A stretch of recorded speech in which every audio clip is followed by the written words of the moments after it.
जय हिंद दोस्तों। आज से हम लोग करने जा रहे हैं एनसीईआरटी के क्वेश्चन करेंगे। और हम लोग शुरुआत कर रहे हैं एनसीईआरटी पॉलिटी से कर रहे हैं, क्योंकि एग्जाम में जो है आजकल एग्जाम में एनसीईआरटी से ज्यादा क्वेश्चन आ रहे हैं। तो चाहे वो आप बीपीएससी के एग्जाम ले लीजिए, बिहार एसएससी के एग्जाम, बिहार दरोगा ले लीजिए या बिहार पुलिस का ले लीजिए, तो सब जगह जो है एनसीईआरटी से प्रश्न आ रहे हैं। इसलिए हम लोग शुरुआत कर रहे हैं, अभी पॉलिटिक्स कर रहे हैं। तो चलिए दोस्तों देखते हैं पहला क्वेश्चन। ये सभी क्वेश्चन दोस्तों एनसीईआरटी बेस्ड है, एनसीईआरटी क्वेश्चन है। देखिए दोस्तों, पहला क्वेश्चन है कि ब्रिटेन की महारानी एलिजाबेथ प्रथम के द्वारा ईस्ट इंडिया कंपनी को भारत में व्यापार करने का एकाधिकार कब प्राप्त हुआ? ये प्राप्त हुआ था दोस्तों 1600 ईस्वी में। Option number B right answer हो जाएगा। तो इनके बारे में थोड़ा देख लेते हैं कि ब्रिटिश सत्ता की आधारशिला 1600 ईस्वी में रखी गई, जब ब्रिटेन की महारानी एलिजाबेथ प्रथम ने इंग्लैंड में स्थापित ईस्ट इंडिया कंपनी को एक चार्टर द्वारा भारतवर्ष के साथ एक व्यापार करने का एक अधिकार प्रदान किया। प्रारंभ में यह कंपनी विशुद्ध रूप से एक व्यवसायिक संस्था थी, किंतु कालांतर में राजनीतिक परिस्थितियों के कारण इसने क्षेत्रीय सत्ता हथिया ली। अतः विकल्प जो है बी सत्य हो जाएगा। तो कब हथिया आई थी दोस्तों? 1600 ईस्वी में। चलिए दोस्तों आगे प्रश्न देखते हैं। देखिए आगे क्वेश्चन है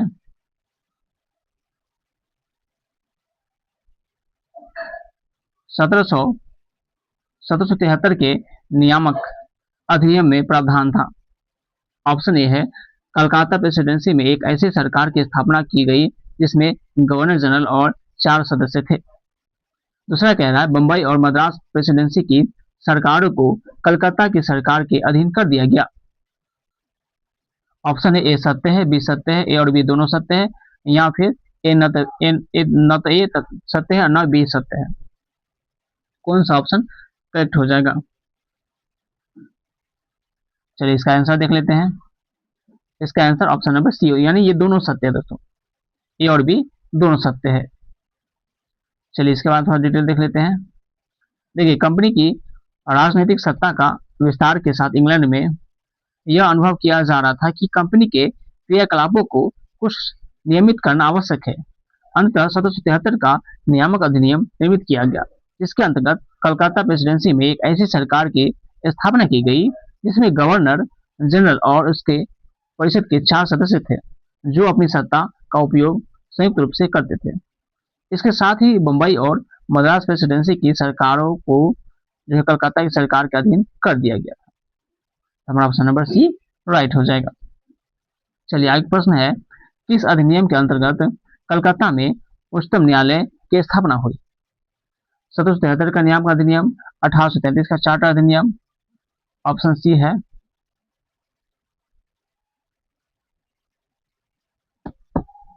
ऑप्शन सी है 1853 का चार्टर अधिनियम।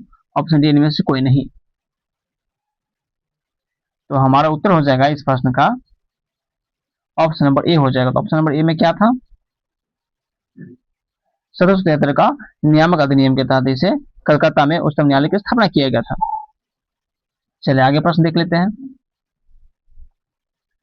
आगे है कि 1773 के नियामक अधिनियम के संदर्भ में कौन सा कथन सत्य है? इस अधिनियम ने गवर्नर जनरल एवं उनके परिषद पर कई अंकुश लगाए थे। दूसरा है कह रहा है इन नियमों के विरुद्ध ब्रिटिश सरकार में अपील की जा सकती थी।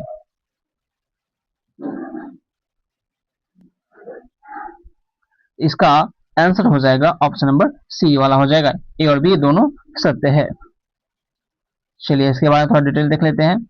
इस अधिनियम ने गवर्नर जनरल और उनकी परिषद पर कई अंकुश भी लगाए, जैसे इनके द्वारा निर्मित नियम एवं विनियम जो इंग्लैंड की विधियों के विरुद्ध नहीं होने चाहिए तथा उनका निबंधन उच्चतम न्यायालय में होना चाहिए, जिससे उन पर निषेधाधिकार प्राप्त था। उनके द्वारा निर्मित नियमों एवं अधिनियमों के विरुद्ध ब्रिटिश सरकार में अपील की जा सकती थी। चलिए दोस्तों आगे बढ़ते हैं। अगला प्रश्न देखते हैं। इस अधिनियम के द्वारा परिषद के सदस्यों में एक विधि सदस्य का प्रावधान किया गया। ये दोस्तों 1833 का चार्टर अधिनियम के तहत किया गया था दोस्तों। ऑप्शन बी हमारा राइट हो जाएगा। अब 1833 के चार्टर अधिनियम द्वारा विधि निर्माण का एक अधिकार 100% गवर्नर जनरल में सन्निहित किया गया। परिषद के सदस्यों की संख्या 4 रखी गई, जिनमें एक विधि सदस्य होता था, जिससे परिषद की बैठक में उसी समय आधिकारिक रूप से उपस्थित होने का अधिकार प्राप्त था जब परिषद विधि निर्माण का कार्य कर रही हो। इस प्रकार परिषद के कार्यों में 2 भाग में बांटा गया। तो विकल्प बी हमारा राइट आंसर हो जाएगा। चलिए आगे प्रश्न देख लेते हैं। आगे है, किस अधिनियम द्वारा भावी केंद्रीय विधानमंडल की नींव रखी डाली? ये 1833 के चार्टर अधिनियम के तहत जो इसे रखा गया था। चलिए इसका थोड़ा व्याख्या देख लेते हैं। 1833 के चार्टर अधिनियम के द्वारा भावी केंद्रीय विधानमंडल अथवा शाही विधान परिषद की नींव डाल दी गई। अगला प्रश्न, 1853 के चार्टर अधिनियम के द्वारा गवर्नर जनरल की परिषद में सदस्यों की संख्या कितनी हो गई? तो 12 हो गई दोस्तों। देखिए इसका थोड़ा एक्सप्लेनेशन देख लेते हैं। 6 नए सदस्यों की वृद्धि की गई। ये 6 नए सदस्य थे मद्रास, बंबई, बंगाल तथा पश्चिमोत्तर प्रांतों में से एक प्रत्येक एक एक प्रतिनिधि तथा एक मुख्य न्यायाधीश एवं एक कनिष्ठ न्यायाधीश। इनके अतिरिक्त मुख्य सेनापति को असाधारण सदस्यता प्रदान की गई। इस प्रकार विधान परिषद की कुल संख्या कितना हो गया? 12 हो गया। चलिए आगे क्वेश्चन देख लेते हैं। किस अधिनियम के द्वारा ब्रिटिश ताज ने कंपनी का शासन अपने हाथ ले लिया? तो 1858 का अधिनियम के तहत। 1857 के प्रथम स्वतंत्रता संग्राम के परिणाम स्वरूप ईस्ट इंडिया कंपनी का युग समाप्त हो गया। 1858 ईस्वी में ब्रिटिश ताज ने कंपनी का शासन अपने हाथ ले लिया। नेक्स्ट क्वेश्चन है, 1858 के अधिनियम के द्वारा क्या हुआ था? कोर्ट ऑफ डायरेक्टर्स को समाप्त कर दिया गया। दूसरा, बोर्ड ऑफ कंट्रोल का अधिकार बना रहा। तो ये सत्य हो जाएगा, कोर्ट ऑफ डायरेक्टर्स को समाप्त कर दिया गया 1858 के अधिनियम के द्वारा। चलिए आगे क्वेश्चन देख लेते हैं। आगे क्वेश्चन है, किस अधिनियम के द्वारा भारत मंत्री का पद बनाया गया? 1858 के अधिनियम के द्वारा बनाया गया दोस्तों। चलिए नेक्स्ट क्वेश्चन देख लेते हैं। सिविल सर्विस में नियुक्ति खुली प्रतियोगिता के द्वारा कब शुरू की गई? ये शुरू किया 1853 में किया गया था। चलिए थोड़ा एक्सप्लेनेशन देख लेते हैं। सिविल सर्विस में नियुक्ति खुली प्रतियोगिता तथा सिविल सर्विस कमीशन की सहायता से की जानी थी। यह 1853 को चार्टर द्वारा शुरू किया गया। तो ऑप्शन नंबर हमारा बी और राइट हो जाएगा। आगे प्रश्न है, किस अधिनियम के द्वारा विधान परिषद में विस्तार करने का निर्णय लिया गया? 1861 का भारतीय परिषद अधिनियम के द्वारा। ऑप्शन नंबर सी राइट हो जाएगा। 1861 में ब्रिटिश सरकार ने विधान परिषद में विस्तार करने का निर्णय लिया। यह कार्य 1861 ईस्वी में भारतीय परिषद अधिनियम के माध्यम से किया गया। आगे प्रश्न देखते हैं। 1861 के भारतीय परिषद अधिनियम के अंतर्गत संदर्भ में कौन सा कथन सत्य है? कुछ विषयों को प्रस्तावित करने के लिए गवर्नर जनरल की पुनरावृत्ति आवश्यक थी। दूसरा है, गवर्नर जनरल आपात स्थिति में अध्यादेश जारी कर सकता था। ये दोनों सत्य हो जाएगा, ए और बी दोनों सत्य है। चलिए आगे बढ़ते हैं। किस अधिनियम के द्वारा केंद्रीय एवं प्रांतीय विधान परिषदों में 8 से 20 नए सदस्यों की नियुक्ति की गई? ये 1892 के अधिनियम के द्वारा इसमें किया गया दोस्तों। तो भारतीय विधान परिषद के विस्तार एवं उन्हें अधिक शक्तिशाली बनाने के लिए 1892 ईस्वी में एक नया अधिनियम निर्मित किया गया। इस अधिनियम के द्वारा केंद्रीय एवं प्रांतीय विधान परिषदों में 8 से 20 नए सदस्यों की नियुक्ति कर उनमें विस्तार किया गया।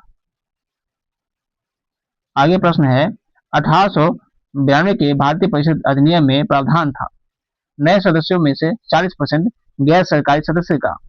दूसरा है, स्व परिषद गवर्नर जनरल को विधान परिषदों में वित्तीय विषयों की विवेचना के संबंध में नियम बनाने का अधिकार था।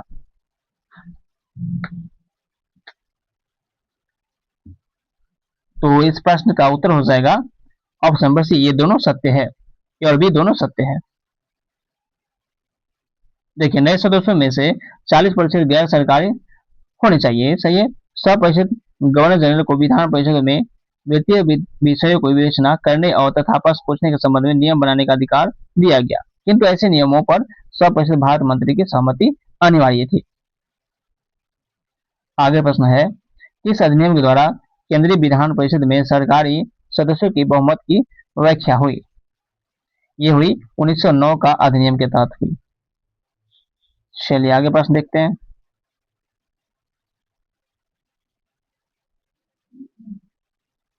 केंद्रीय विधान परिषद में सदस्य थे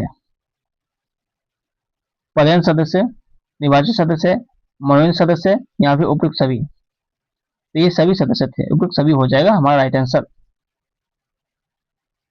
चलिए आगे बढ़ते हैं। बताइए 1909 के भारतीय परिषद अधिनियम में प्रावधान था, सदस्यों का पूरक प्रश्न पूछने का अधिकार था। दूसरा है गवर्नर जनरल को हटाने का अधिकार था। तो गवर्नर जनरल को हटाने का अधिकार तो नहीं था, तो हमारा ऑप्शन नंबर ए और राइट हो जाएगा, ए सत्य हो जाएगा, ऑप्शन नंबर ए। इस अधिनियम के ने जो है विधान परिषदों एवं के कार्यों एवं अधिकारों में वृद्धि की। इसके अनुसार सदस्यों को बजट अंतिम रूप से स्वीकार करने से पूर्व की विवेचना करने तथा प्रस्तावित करने का अधिकार प्रदान किया गया। दूसरा है उन्हें पूरे प्रश्न पूछने, स्थानीय संस्थाओं को कर्ज देने, अतिरिक्त अनुदान देने तथा नए कर लगाने से संबंधित प्रस्तावों को प्रस्तावित करने का भी अधिकार दिया गया। सार्वजनिक हित से संबंधित विषयों की विवेचना करने, प्रस्ताव पारित करने तथा उन पर मत विभाजन की मांग करने का अधिकार दिया गया, किंतु सदन द्वारा पारित प्रस्ताव सरकार के लिए बाध्यकारी नहीं थे। हमारा ऑप्शन नंबर ए और राइट हो जाएगा। देखिए नेक्स्ट क्वेश्चन है, निर्वाचन मंडल की सदस्यता के लिए आधार बनाया गया। तो आय को, संपत्ति को, शैक्षणिक योग्यता को, ये सभी को आधार बनाया गया। चलिए दोस्तों आगे बढ़ते हैं। आगे प्रश्न है, किस अधिनियम के द्वारा प्रांतीय विषयों को हस्तांतरित एवं संरक्षित में बांटा गया? तो 1909-19 का अधिनियम के तहत, ऑप्शन बी राइट हो जाएगा। आगे क्वेश्चन है, 1919 भारत शासन अधिनियम के संबंध में निम्न कथनों पर विचार करना है। पहला कह रहा है कि 1919 के भारत शासन अधिनियम के द्वारा निर्वाचित सदस्यों को बहुमत में रखा गया। दूसरा है इस अधिनियम में पहले वर्ग में 70% सदस्यों का निर्वाचित होता था।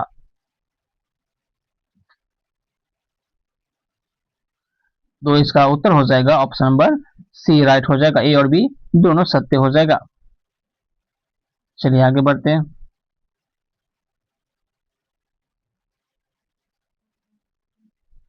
आगे प्रश्न है, 1919 भारत शासन अधिनियम के संबंध में निम्न कथनों पर विचार करना है। 1919 के अधिनियम के द्वारा केंद्र में द्विसदनीय विधानमंडल की व्याख्या की गई। दूसरा है राज्य परिषद में सदस्यों की संख्या 80 थी। तो हमारा बी गलत हो जाएगा, ए सत्य हो जाएगा। तो ये ऑप्शन नंबर ए राइट हो जाएगा। देखिए 1919 अधिनियम के द्वारा केंद्र में द्विसदनीय विधानमंडल, राज्य परिषद तथा केंद्रीय विधानसभा की व्याख्या की गई। राज्य परिषद में 60 सदस्य 33 निर्वाचित होते थे और शायद 27 जो है वो मनोनीत होते थे। तो केंद्रीय विधानसभा में 145 सदस्य, जिसमें 104 निर्वाचित होते थे और 41 को मनोनीत किया जाता था। तो इसलिए विकल्प ए हमारा सत्य हो जाएगा। चलिए आगे प्रश्न है, 1919 भारत शासन अधिनियम के संबंध में निम्न कथनों पर विचार करना है। 1919 के अधिनियम में प्रांतीय सरकार को अत्यंत कम अधिकार दिए गए थे। दूसरा है गवर्नर किसी भी विधेयक पर वीटो का प्रयोग कर सकता था। ये दोनों सत्य, ए और बी दोनों सत्य हो जाएगा।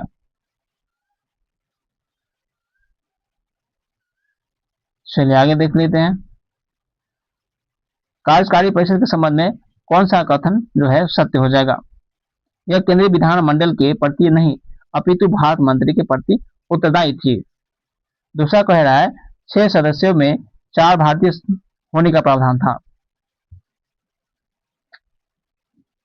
तो हमारा ए सत्य हो जाएगा, ऑप्शन नंबर ए, लेकिन बी गलत हो जाएगा। अब देखते हैं इसका एक्सप्लेनेशन देखते हैं। कार्यकारी परिषद यह केंद्रीय विधानमंडल के प्रति नहीं अपितु भारत मंत्री के प्रति उत्तरदायी थी। इस परिषद के 6 सदस्यों में से 3 भारतीय होना चाहिए था। 3 भारतीय उच्च न्यायालय का कोई भी वकील इस परिषद का सदस्य बनने योग्य था। चलिए आगे प्रश्न देख लेते हैं। 1935 अधिनियम में कितने अनुच्छेद थे? इसमें थे 321 अनुच्छेद थे। देखिए 1935 का भारत शासन अधिनियम इन्हीं संस्तुतियों का परिणाम था। इस अधिनियम की मुख्य विशेषताएं निम्न। पहला था कि इस अधिनियम में 321 अनुच्छेद और 10 अनुसूचियां थी। इसमें न केवल केंद्रीय वर्ण प्रांतीय शासकीय तंत्र का भी विस्तार से वर्णन किया गया था। वास्तव में यह एक सुगठित एवं सुविस्तृत संविधान था।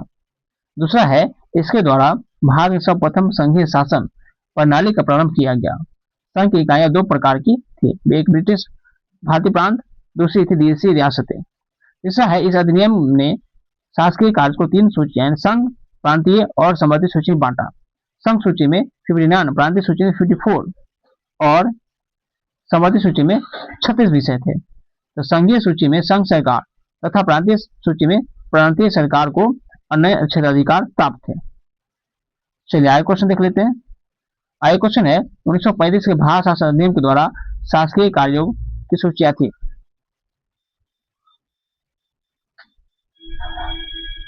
तो अभी जस्ट देखें, संघ सूची है, प्रांतीय सूची है और संबंधित सूची, यानी तीनों है। दोस्तों ऑप्शन नंबर हमारा डी राइट आंसर हो जाएगा। आगे प्रश्न है,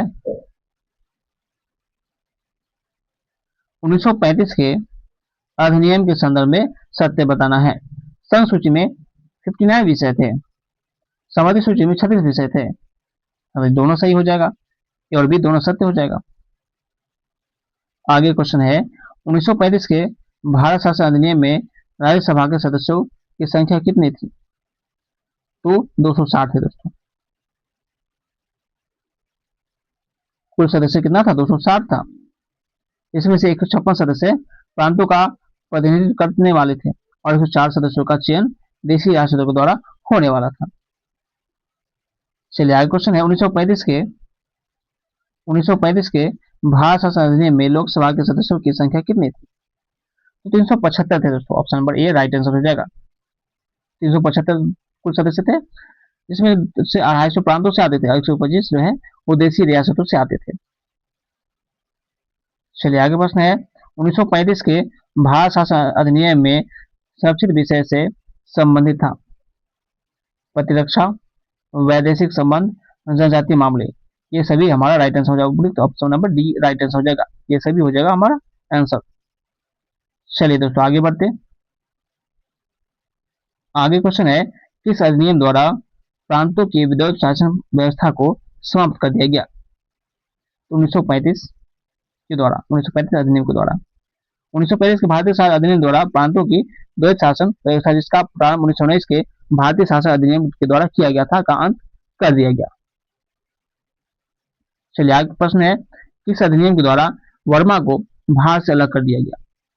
तो 1935 के अधिनियम के द्वारा वर्मा को दोस्तों अभी म्यांमार कहा जाता है, म्यांमार कहा जाता है, इसको अलग किया गया था 1935 के अधिनियम के द्वारा।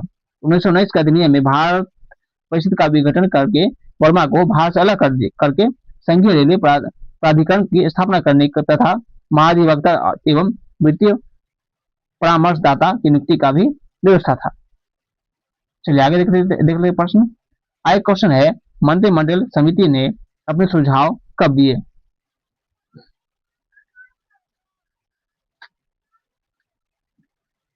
तो अपने सुझाव जो दिए थे 16 जून 1946 को दिए थे। Option number B right answer हो जाएगा। चलिए आगे प्रश्न है,